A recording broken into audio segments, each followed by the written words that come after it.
बुरहानपुर नगर निगम की तत्कालीन महापौर माधुरी पटेल के कार्यकाल के दौरान शहर के इंदिरा कॉलोनी में गार्डन के लिए आरक्षित की गई भूमि पर नियम विरुद्ध सामुदायिक भवन बनाने के मामले में करणी सेना की प्रदेश प्रवक्ता और साध्वी प्रीति सिंह राठौर की जनहित याचिका पर सुनवाई करते हुए जबलपुर हाईकोर्ट के चीफ जस्टिस मोहम्मद रफ़ीक और विजय शुक्ला की खंडपीठ ने मध्य प्रदेश सरकार और बुरहानपुर कलेक्टर को ये आदेश दिया है कि 1 माह के अंदर उक्त भूमि से सामुदायिक भवन का ढांचा हटाकर एक हरा भरा गार्डन तैयार करे, जिसका इस्तेमाल जनहित के लिए किया जाना सुनिश्चित किया जा सके। आइए जानते क्या है पूरा मामला साध्वी प्रीति सिंह राठौर से। देखिए, बात 2011 की है, जिसमें मैं जिलाध्यक्ष रही हूँ कांग्रेस से और तत्कालीन महापौर माधुरी अतुल पटेल रही थी। उस दौरान क्या होता है कि जो इंदिरा कॉलोनी है वो मध्य प्रदेश हाउसिंग बोर्ड के अंडरटेकिंग आती है और Madhya Pradesh housing board town and country planning में सारी चीज़ें विदित होती है कि यहाँ पर आपको गार्डन बनाना है, इस जगह पे आपको सामुदायिक भवन बनाना है और इस जगह कोई और कार्य करना हो तो उसके लिए डिसाइडेड सब चीज़ें रहती हैं। तो वहाँ पर एक गार्डन की जगह थी पहले से ऑलरेडी। अब चूँकि वो महापौर थे और उनके घर के सामने का मामला था, तो उन्होंने अपने घर के सामने ऑन द वे शेड वगैरह लगाए और अपने प्राइवेट वाहन खड़े करने शुरू किए ताकि वहाँ से कोई दूसरे लोग गुजर नहीं सकते थे। सेकंड, उन्होंने जो गार्डन था वो उस गार्डन में सामुदायिक भवन का निर्माण शुरू करवा दिया और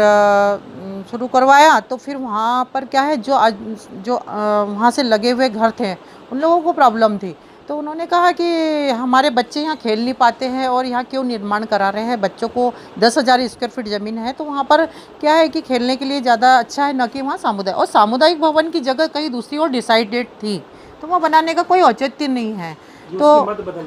हाँ, तो उन्होंने हमने कलेक्टर से शिकायत की कि यहाँ पर क्यों बनाया जा रहा है सामुदायिक भवन, यहाँ इसे गार्डन ही रहने दीजिए। तो उन्होंने अपनी मनमानी की, पद का दुरुपयोग किया, चूँकि भारतीय जनता पार्टी की सरकार थी, माधुरी पटेल जी महापौर रही हैं, तो उन्होंने कलेक्टर साहब के बताने के बाद या रोकने के बाद भी उन्होंने कार्य जारी रखा। अब हमें मजबूरन हाईकोर्ट जाना पड़ा कि यहाँ तो कोई सुनवाई हो नहीं रही, हमें हाईकोर्ट जाना पड़ा। हाईकोर्ट जाने के बाद स्टे लगाया,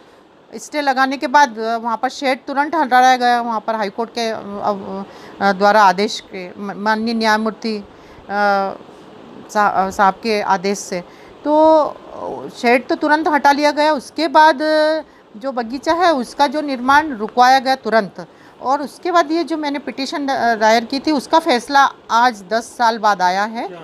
उसका फैसला ये आया है कि आपने यहाँ पर अपने पदों का दुरुपयोग करते हुए सामुदायिक भवन या जो भी निर्माण करवाए वो इल्लीगल है। आपने कानून का प्लस अपने अधिकारों का, आप महापौर हो, महापौर का देखिए, महापौर का ये दायित्व होता है, वो खुद एक जिम्मेदार प्रथम नागरिक होता है। अगर वो अपने पद का, अपने नियमों का उल्लंघन करेगा तो फिर जनता का क्या फैसला हो सकता है, जनता के लिए वो क्या कर सकते हैं। इसलिए एक उनको सबक है कि महापौर पहले अपना काम ठीक करे या उसके बाद हम लोग शहर का करेंगे। हम अपने पदों का दुरुपयोग करें और जनता के हम अतिक्रमण तोड़ रहे हैं। तो हाईकोर्ट ने ये आदेशित किया है कि ये पूर्ण रूप से गलत है और आप कलेक्टर साहब माननीय को आदेशित किया है और Madhya Pradesh housing board commissioner को उन्होंने भी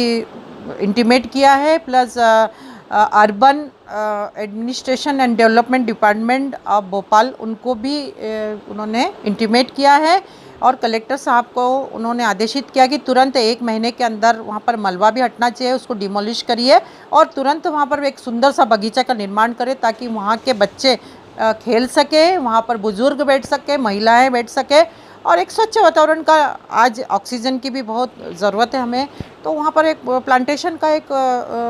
किया जा सकता है और सुंदर बगीचे का निर्माण किया जाए। ये माननीय न्यायमूर्ति मोहम्मद रफ़ीक साहब का आदेश है, मैं उनको नमन करती हूँ, सैल्यूट करती हूँ और माननीय शुक्ला साहब, न्यायमूर्ति साहब, उनको भी मैं सैल्यूट करती हूँ। और आज हमें बहुत खुशी हो रही है कि सत्य की जीत हुई है और बुरहानपुर में हम इसी तरीके से और भी ऐसे कार्य करें।